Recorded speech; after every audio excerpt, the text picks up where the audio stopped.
અમદાવાદના દરિયાપુરમાં એસએમસીએ મોટી રેડ કરી છે। મનપસંદ જીમખાનાના જુગારધામ પર દરોડો પાડવામાં આવ્યો। 184 જુગારીઓની પોલીસે ધરપકડ કરી લીધી।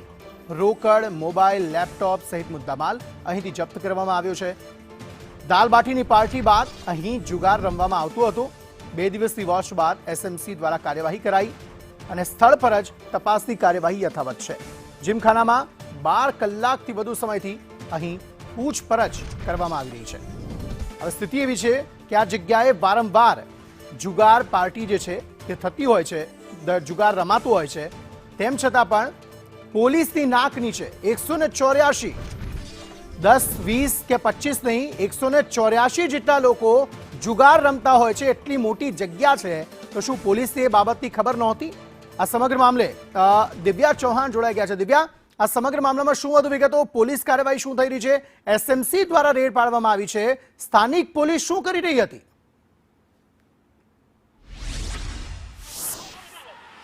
પોલીસની કામગીરીને લઈને આખા વિવાદમાં મોટો પ્રશ્ન ત્યાં ઊભો થાય છે કે જ્યાં સ્ટેટ મોનિટરિંગ સેલને દરોડા પાડવાની ફરજ પડી છે। જો કે પ્રાથમિક માહિતી પ્રમાણે અહીંયા દાલબાટીની પાર્ટીનું આયોજન પણ કરવામાં આવ્યું હતું। આ જે જીમખાના મનપસંદ જીમખાના પ્રાઇવેટ લિમિટેડ, આ વર્ષોથી અહીંયા આ જીમખાનાની સ્થાપના કરવામાં આવેલી છે, જે ચેરિટેબલ ટ્રસ્ટ પણ ચલાવે છે અને આ ટ્રસ્ટના નામે ટ્રસ્ટના નેજા હેઠળ અહીંયા જુગારધામ ચાલતું હતું। આ એકવારની વાત નથી, અનેક વખત આ જ પ્રકારે જુગારધામમાં અનેક લોકો ઝડપાયેલા છે, અનેક વખત વિવાદમાં આ મનપસંદ જીમખાના આવેલું છે। ત્યારે બીજી તરફ 100 મીટર પણ નથી, પરંતુ 50 મીટરના અંતરમાં જ બાજુમાં એક સરકારી સ્કૂલ પણ આવેલી છે અને રહેણાંક વિસ્તાર પણ અહીંયા આવેલો છે। જ્યારે સીસીટીવી પણ ચારેકોર લગાવી દેવામાં આવ્યા છે અને 100થી પણ વધારે જેટલા જુગારીઓને ઝડપી પાડવામાં આવ્યા છે। એટલું જ નથી, પરંતુ શહેરભરમાં જે અલગ અલગ વિસ્તારો હતા, સોલા, આનંદનગર સહિતના વિસ્તારોમાં પણ દરોડા પાડીને તપાસ છે જે હાથ ધરવામાં આવી છે। અનેક જુગારીઓને પણ વિવિધ વિસ્તારોમાંથી ઝડપી પાડવામાં આવ્યા છે, અટકાયત કરીને કાર્યવાહી છે જે હાથ ધરવામાં આવી છે। હાલ જે ગઈકાલથી જ અંદાજિત 12 કલાકથી પણ વધુ સમય જે વીતી ગયો છે, તપાસ છે જે કરવામાં આવી રહી છે। અમદાવાદના દરિયાપુર નહીં, પરંતુ સોલા, આનંદનગર સહિતના વિવિધ વિસ્તારોમાં પણ આ જ પ્રકારે દરોડા પાડીને ચેકિંગ છે જે હાથ ધરવામાં આવ્યું હતું, જેમાં અનેક જુગારીઓ છે જેને ઝડપી પાડવામાં આવ્યા છે।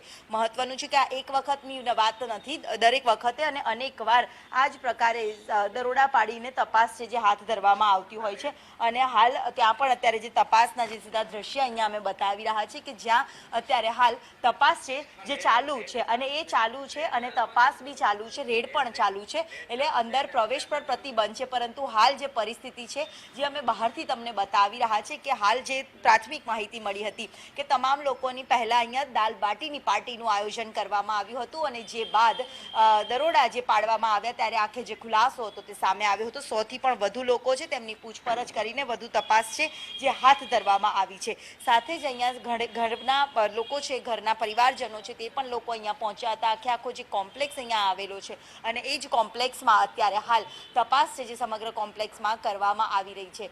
સાથે જ મહત્વનું છે કે અમદાવાદ શહેરમાં વિવિધ વિસ્તારોમાં પણ દરોડા પાડીને ચેકિંગ છે જે હાથ ધરવામાં આવ્યું છે, જેમાં અનેક જુગારીઓની ધરપકડ પણ કરવામાં આવી હોવાનું સામે આવ્યું છે। જ્યારે અમદાવાદના દરિયાપુરમાં પણ આ જ પ્રકારે જે જીમખાના જે વિવાદિત વર્ષોથી રહેલું છે, અનેક વખત અહીંયા રેડ પાડવામાં આવી છે, અનેક વખત તપાસ પણ જ્યારે કરવામાં આવે છે, ત્યારે અત્યારે હાલ વારંવાર આ જ પ્રકારની ઘટનાનું પુનરાવર્તન થાય છે અને સ્થાનિક પોલીસની કામગીરીને લઈને સવાલ ઊભો થાય છે। અહીંયા મોટું આખું કોમ્પ્લેક્સ છે તે ઊભું કરવામાં આવ્યું છે, બાજુમાં સ્કૂલ પણ આવેલી છે, ત્યારે અનેક જ્યારે વિવાદો છે ત્યારે સામે આવતા હોય છે। જ્યારે અત્યારે પણ હાલ ચેકિંગ છે જે હાથ ધરવામાં આવ્યું હતું અને એ જ ચેકિંગ દરમિયાન મોટી રેડ જે સામે આવી હતી અને 100થી પણ વધારે લોકોની અટકાયત અને સામે કાર્યવાહી છે તે કરવામાં આવી રહી છે। તમામ જે પુરાવા એકઠા કરવામાં આવી રહ્યા છે, મોબાઈલ, લેપટોપ સહિતના ડોક્યુમેન્ટ્સ છે તે પણ જમા કરવામાં આવી રહ્યા છે। ટ્રસ્ટના નામે વારંવાર અહીંયા ચાલે છે જુગારધામ અને તપાસના નામે ચાલે છે। દર વખતે દરોડા પાડી દેવામાં આવે છે અને કહેવામાં આવે છે કે તપાસ ચાલી રહી છે, વારંવાર તેની તે જ ઘટનાનું પુનરાવર્તન થતું હોય છે। સ્થાનિક પોલીસનું અહીંયા પોલીસ સ્ટેશન છે તે પણ અહીંયા 100 મીટરના અંતરમાં જ આવેલું છે, ત્યારે પોલીસની કામગીરીને લઈને પણ સવાલ ઊભા થાય છે। જી, આભાર સમગ્ર માહિતી આપવા માટે।